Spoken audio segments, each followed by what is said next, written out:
நம்ம பாரத தேசம் 100 மடங்கு முன்னேறினா தமிழ்நாடும் இணையா 100 மடங்கு முன்னேற வேண்டும். இது மோடியின் உறுதிமொழி. உங்களுக்கு நாடு எவ்வளவு முன்னேறுதோ தமிழ்நாடும் அவ்வளவு முன்னேறும். அதனாலதான் 10 ஆண்டுகள்ல இந்தியா முழுக்க எய்ம்ஸ் திறந்தப்ப தமிழ்நாட்டிலையும் மதுரையில எய்ம்ஸ் திறக்கிறோம்.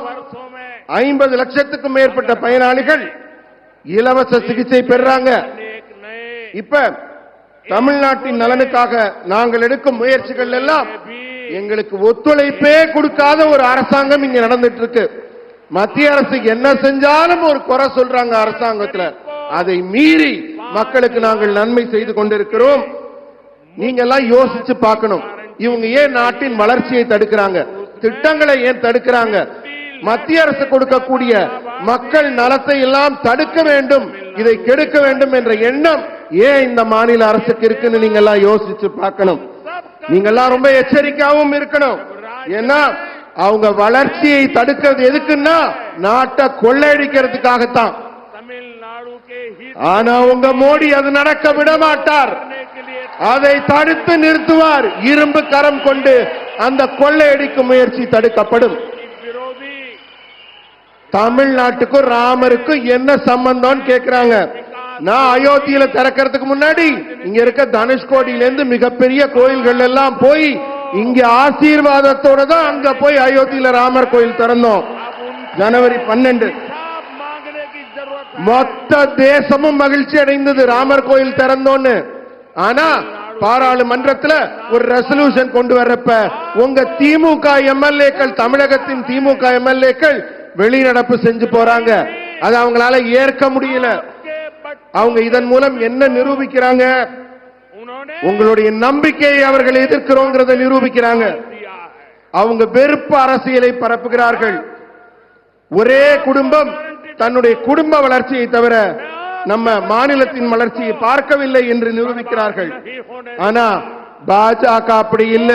உங்களை நேசிக்கிறோங்கிறதுக்காகத்தான் உங்க குடும்பத்திலிருந்து ஒரு தலித் குடிமகனை, உங்க பிள்ளையை நாங்க மத்திய அரசுல அமைச்சராக்கி இருக்கிறோம்.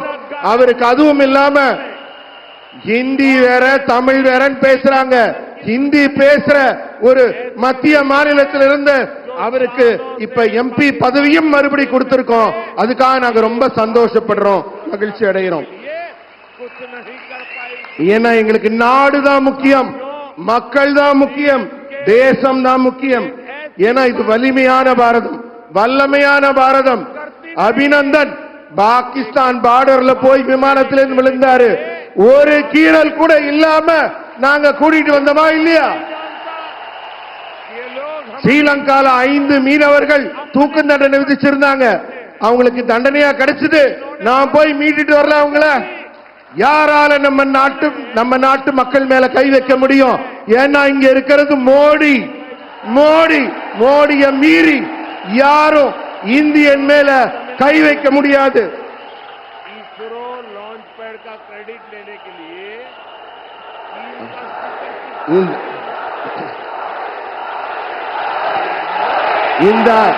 இந்த அரசுகளை எல்லாம் திருத்த வேண்டிய காலம், இந்த அரசுகளை எல்லாம் மாற்ற வேண்டிய காலம். டிஎம்கே பொய் வேஷம் போடுது, டிஎம்கே பிரிச்சாலும் சூழ்ச்சி பண்ணுது. இதையெல்லாம் நம்ம தெளிவா பார்க்க முடியுது. ஆனா இனிமே டிஎம்கேவை பார்க்க முடியாது. இனிமே டிஎம்கே இங்க இருக்க முடியாது. ஏன்னா இங்க அண்ணாமலை வந்துட்டார். உங்க கூட அண்ணாமலை இருக்கார். இனிமே டிஎம்கேவை நீங்க எங்க தேடினாலும் கிடைக்காது. காசு பணம் சம்பாதிக்க உங்களுடைய நம்பிக்கையை, உங்களுடைய மொழியை, உங்களுடைய இனத்தை சிறுபான்மைப்படுத்தி அதை கேவலப்படுத்தி அந்த நம்பிக்கையை எதிர்க்கிற திமுக முற்றிலுமாக இங்கிருந்து அகற்றப்படும். वो दुनिया के सामने, तमिलनाडु के सामने रखना नहीं चाहते थे। उन्होंने हमारे साइंटिस्टों का अपमान किया, हमारे स्पेस सेक्टर का अपमान किया, आपके टैक्स के मनी का अपमान किया, आपका अपमान किया। இன்றைக்கு நாங்க ராக்கெட் ஏவுகணம் திறந்து விட்டுட்டு வந்திருக்கோம்.